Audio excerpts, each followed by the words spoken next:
got something special here, Elena. What is this? This is the Dune Pro case coming from, I believe, the company's called June. This is a prototype. This will be releasing, I believe, later this month as a Kickstarter option. It's a $200 mid-tower case that is a replica of the coming Mac Pro case that we've seen. Yeah, this is not a Mac. It is not a Mac. This is not from Apple. We will be actually doing a Pro PC build in this, and this is going to be a teardown of this case so you can get a better look at it. Everything that we're about to show you comes with the case except for this optional front panel, which they're calling their Dice Y cover. This is supposed to be for helping with sound. So this is supposed to reduce sound based on the design of how, I guess, air flows through. Interesting. And this has the more modern cheese grater look, the one that the new Mac Pro is sporting. Yeah. It comes with this more traditional cheese grater look. I like it. Yeah, so essentially you get to choose between small or large if you want, for your looks at least. This is the standard, comes with it. This is an additional, I believe, $80 accessory, so you do have to pay extra for this one. And this is, everything here we're seeing is aluminum or aluminum. You're not done with being in parody mode, I see. No, I'm not, yeah. Yeah. It's all aluminum. It's all aluminum except for the handles and the feet. Okay. And there's a neat fact about the feet that I will share in just a second, but let's start pulling this apart. So, back panel just goes like this, wide open. It's got this nice little mechanism where the pegs slot in. So they were telling us that they couldn't, you know, replicate Apple's design exactly. So there is a little bit of awkwardness here. So how you'll secure any expansion cards. They say that there will be dust filters. I'm not certain what positions they'll be at. I assume there's going to be one in the front and one on the bottom at the very least. You can mount two 80mm fans here, or here, for exhaust. Alright, let's move on to the side panel. So this just pops straight out. So I'm going to start it from the back and then just give it a nice turn this way. Ooh, nice and black on the inside. What's that cable hanging down? Well, this cable is for the, well, it's not front panel. It's top panel.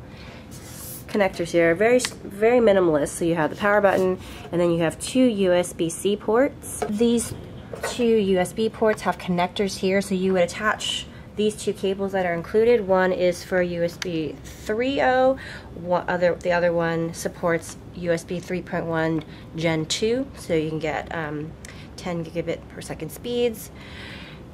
They just connect there, and then you attach these to whatever motherboard you have. Obviously, you're not going to get USB 3.1 Gen 2 speeds if your motherboard doesn't support it, so okay, you may have to buy a different cable or just live with 5 gigabit speeds. Excuse me. And we did hear in the final unit this cable will be black. Correct. This is for the power switch. Yeah. Motherboard goes here, obviously supports up to eATX and all the way down to mini ITX for different sizes. Clearance here for the GPU.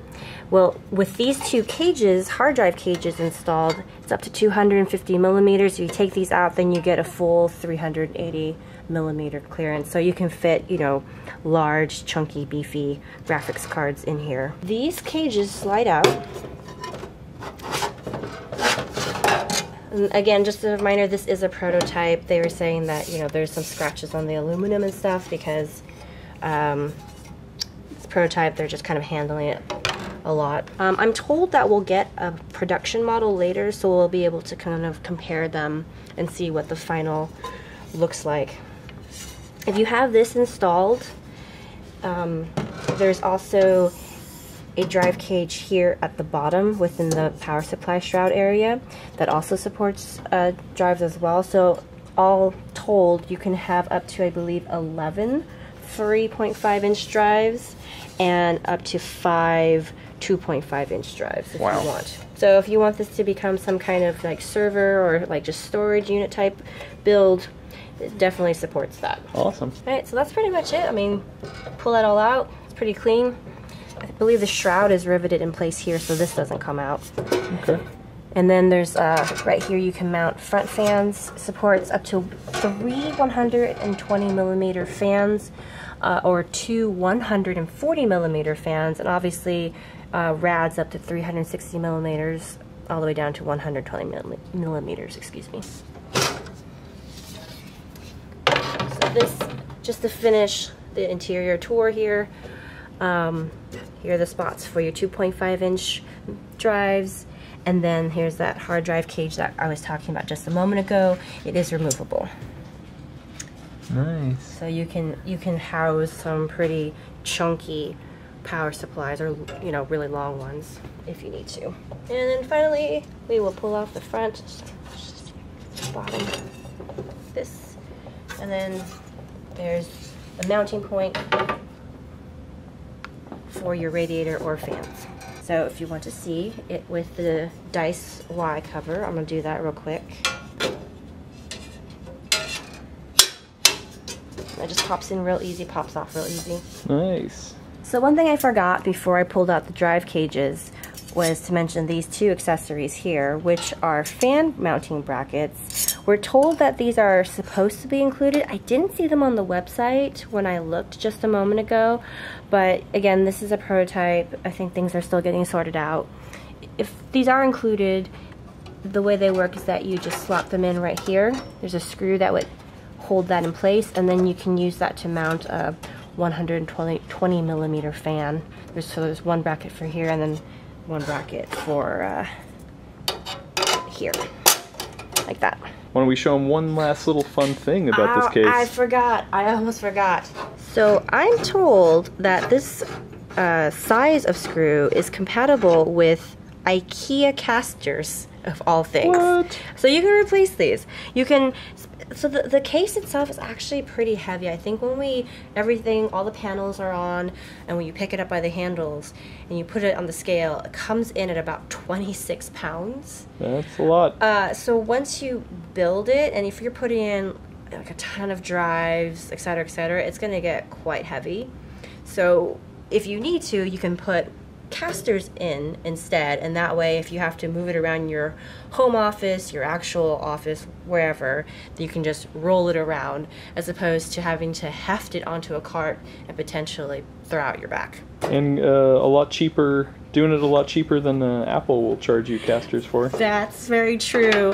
Although it cracks me up because this is supposed to be a $200 case, and then you would slap in like, what, $10 casters? Yeah, right? $5 casters? Who knows? But I mean, IKEA is not your only option, but supposedly at least it's just a option. It's an affordable option. Nice. If you decide that you want to go with a little more budget after spending all your money on the case and, you know, a bajillion gigabytes of RAM. Alright, so that's really it for now. We will be building in this tomorrow, October 9th at 10 a.m. Pacific, so definitely stay tuned. We may have a couple of surprises in terms of what we are wearing and what we're drinking. We'll see.